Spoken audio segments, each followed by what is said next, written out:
Wabarakatuh. Perkenalkan, nama saya Sili Reza. Saya berasal dari Prodi PGMI semester 5. Baiklah, saya sini akan menjelaskan hasil PPT saya yang berjudul Profil Usaha dari mata kuliah kewirausahaan yang dosen pengampunya Bapak Purna Irawan Magister Manajemen. Judul PPT saya yang berjudul Profil Usaha. Pengembangan wawasan jenis bidang usaha. Sangat banyak usaha bisa digarap. Mana yang akan dipilih sangat bergantung pada beberapa hal antara lain.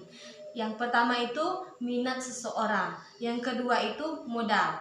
Ketiga, relasi, apakah ada keluarga, teman yang sudah menentukan usaha. Yang keempat itu berbagai peluang lainnya. Pengembangan wawasan jenis bidang usaha. Jadi, secara garis besar, ada 5 jenis usaha yang diungkapkan. Di antaranya, yang pertama itu usaha ekstraktif, yang kedua itu usaha agraris, yang ketiga itu industri, dan keempat perdagangan yang dampak lebih banyak yang muncul di masyarakat. Yang kelima itu usaha perdagangan. Rintisan usaha wirausahaan baru. Jadi, pilihan usaha yang akan dikembang tergantung kepada minat, pengetahuan, dan fasilitas yang ada pada masing-masing kelompok. Jadi, kalau digaji lebih lanjut, bagi orang-orang yang kreatif, banyak terbuka lapangan untuk kewirausahaan sebelum sampai ke penetapan pilihan usaha. Apa yang akan dibuka? Maka calon usahawan harus melakukan survei.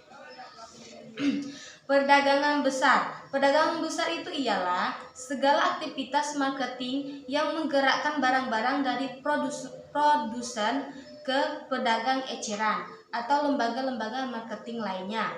Perdagangan besar ini mempunyai pengolahan grosir.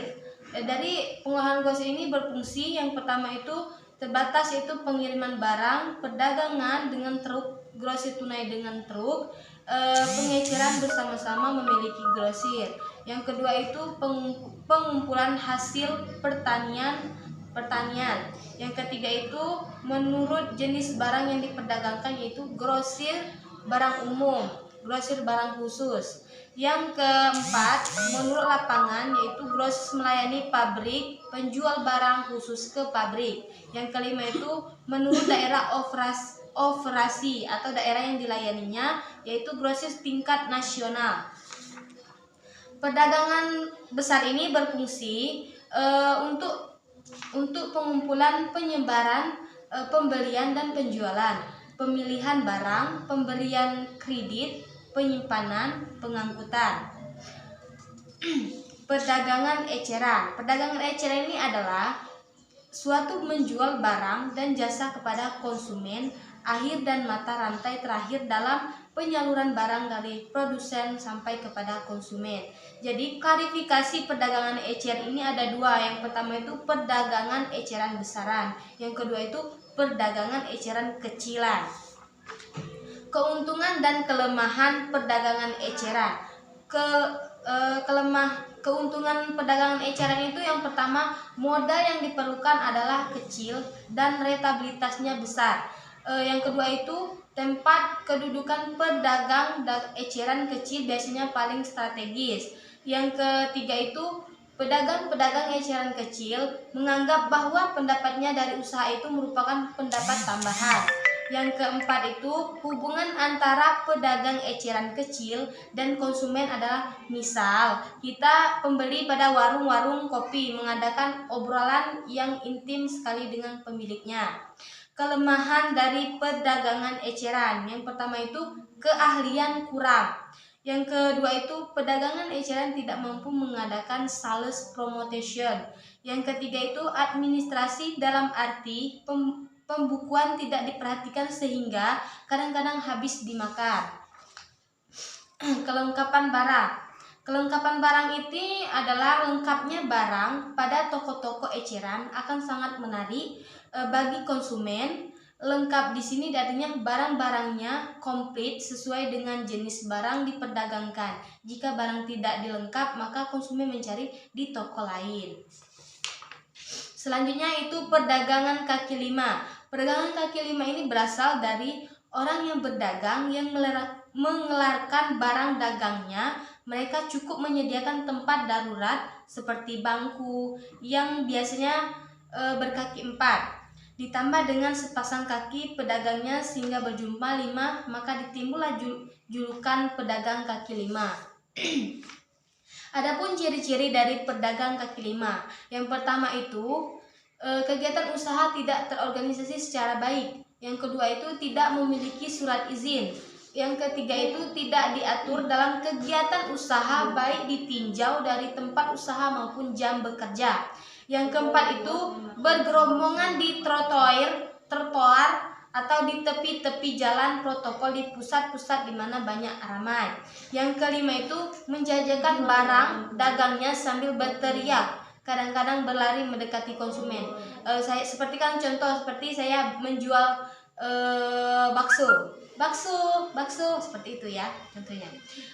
Yang selanjutnya itu franchising atau waralaba.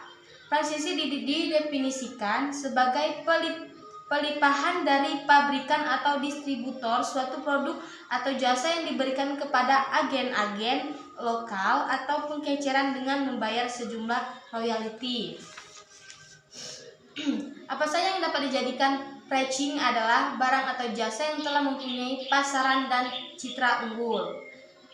Yang kedua itu formula, pattern atau desain pedagang, nama dagang atau merek dagang, konsultasi manajemen keuangan atau pengawasan. 5. Promosi, advertising dan pembelian. 6. Kantor pusat pelayanan. Keuntungan dari franchising ini adalah yang pertama itu produk yang ditawarkan telah memasuki pasaran yang luas dan diterima oleh umum. Yang kedua itu keahlian manajemen, karena pengalaman sudah lama dari franchisor, dia dapat memberikan bantuan manajemen kepada franchisee. Yang ketiga itu kelengkapan modal, ini mencakup fasilitas perlengkapan, tata letak, kontrol persediaan dan sebagainya. Yang keempat itu tidak perlu mengeluarkan biaya lagi untuk memperkenalkan kredibilitas perusahaan induknya. Yang kelima itu pengetahuan tentang pasar. Oke, baiklah. Baiklah, itu saja yang bisa saya jelaskan. Buat teman-teman yang belum paham atau belum mengerti bisa dipertanyakan. Cukup sampai sini penjelasan PPT saya. Jika ada kata atau salah saya mohon maaf, kepada Allah saya mohon ampun. Saya akhiri. Assalamualaikum warahmatullahi wabarakatuh.